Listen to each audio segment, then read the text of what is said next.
Hi, my name's Bill Mason from Mason & Mason. I'm a real estate attorney in Garden City, New York. And today what I want to talk to you about are the big changes that are coming our way in regard to the property condition disclosure statement law. Okay, so let's start out by talking about what the law is and how it was originally enacted. So in 2001, we had this law come into effect that required sellers to complete a written disclosure giving buyers information concerning 1 to 4 family residential property.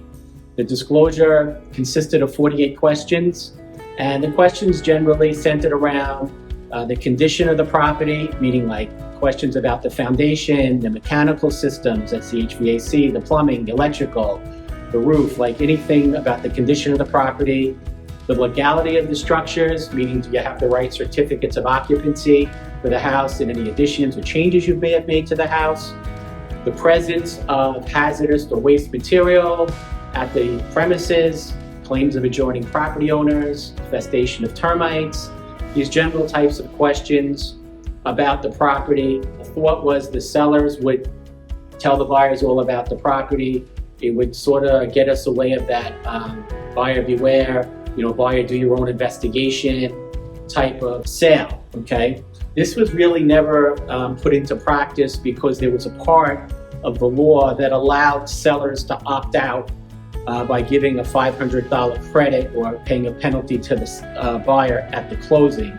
And overwhelmingly, in fact, I was thinking about this morning, I don't think I can remember ever seeing a seller give the disclosure. That just gives you an idea of how ineffective the law was because of this workaround where people just felt that they were better off giving the $500 credit as opposed to incurring the liability of filling the form out and missing something and being sued after the closing.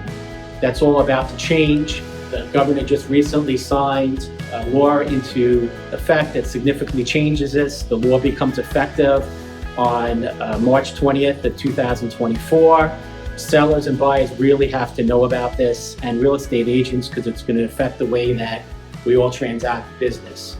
The first thing I want to say, though, is that the exemption as it relates to certain types of sellers remains intact. So this does not apply to people selling condos, co-ops, when the seller is an estate or a trust, the sale is pursuant to a court order. These have all been exempt in the original law and they remain exempt.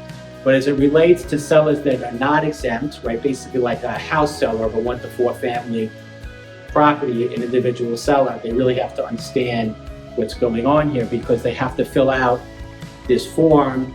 They have to take the risk of the liability, and I'm going to go over the types of questions in the form and have a chart put up and how I would fill it out and what I think are maybe some good ways to attack it to limit your liability, okay? So these are all important things.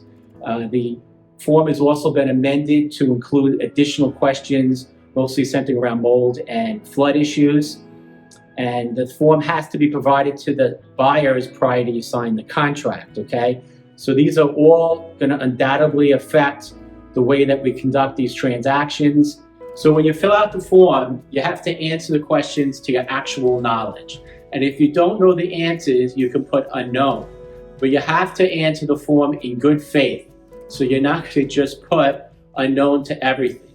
Remember that this form could get looked at years after the closing, and you want to be able to justify your answers. You don't want a court to impute knowledge, ruling that you knew something or you should have known something based on the facts and circumstances, or that you just outright covered something up, right? So you want to make sure that we fill this form out as accurately as we can, and we really want to think about it. So that's why what I'm trying to get at here is that I think that the best thing you should do is look at the form with your attorney before you even list the house, right? This will give you a chance to go through the questions with your lawyer and make sure all the questions are properly filled out, right? Just even before you procure the buyer.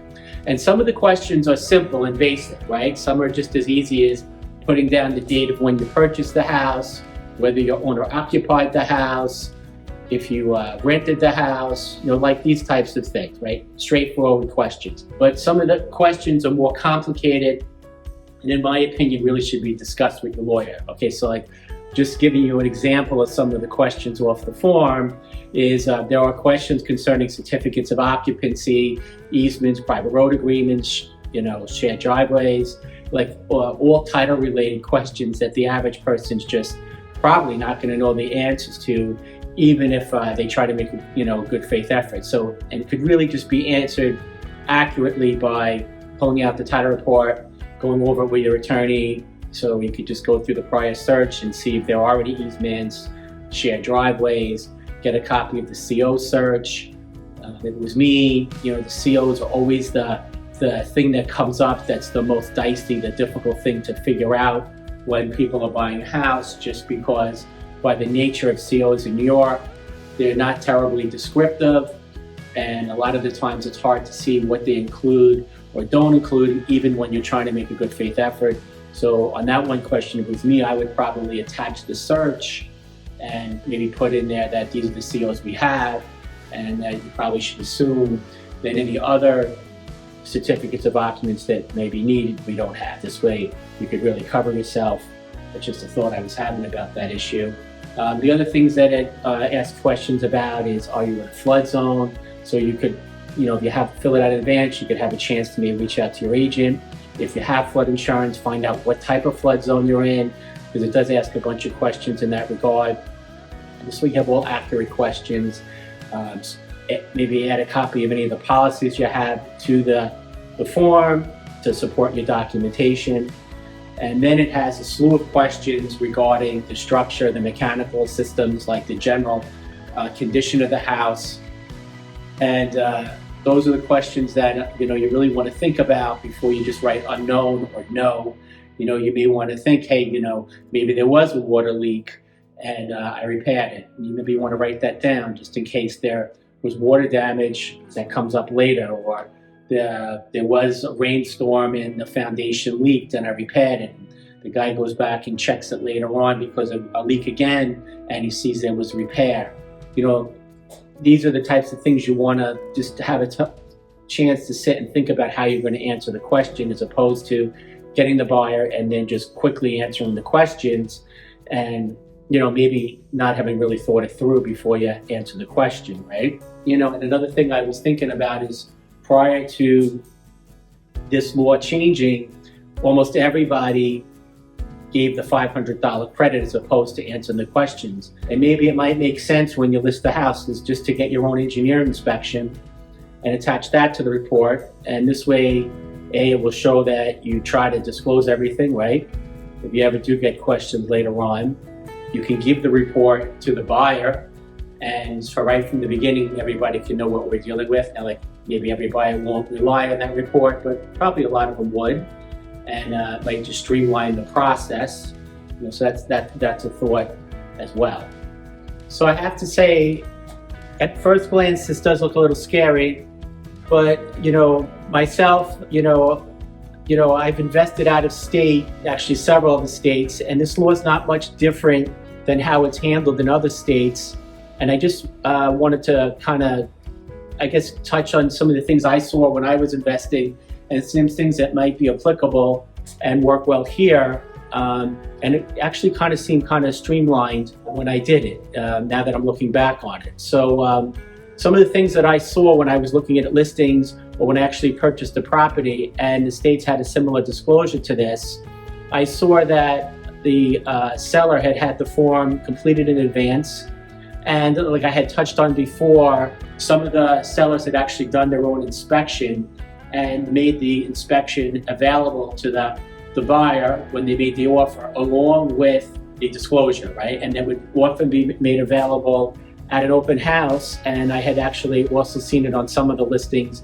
My realtor had been able to pull it off the listing and give it to me so that we could read through it before we even had my realtor go to the open house, or I made an offer. So it actually kind of made it so that when people made their offers, the way I saw it was that they've already contemplated all these issues, and you got all those negotiations with any issue that was going to be in the report done up front. And so I just think that that's a real good advantage to having it done before you have the buyer, because it's going to have to be disclosed one way or the other. And if you wait to just before you give them the contract and you then disclose it, well, it's just going to come up, and then there may be a renegotiation of the price based on what new information is provided to the buyer. So I think a lot of this is just about how you manage it, and I think the people that get in front of it and fill out the disclosure in advance and think it through are the ones that are going to be in the best position to do well with it. So I hope this is informative and you enjoyed the video. If you have any ideas of future topics, please comment, and I'd love to talk to you about them. And if you thought the video was good, please like and share. Thank you very much. Appreciate it.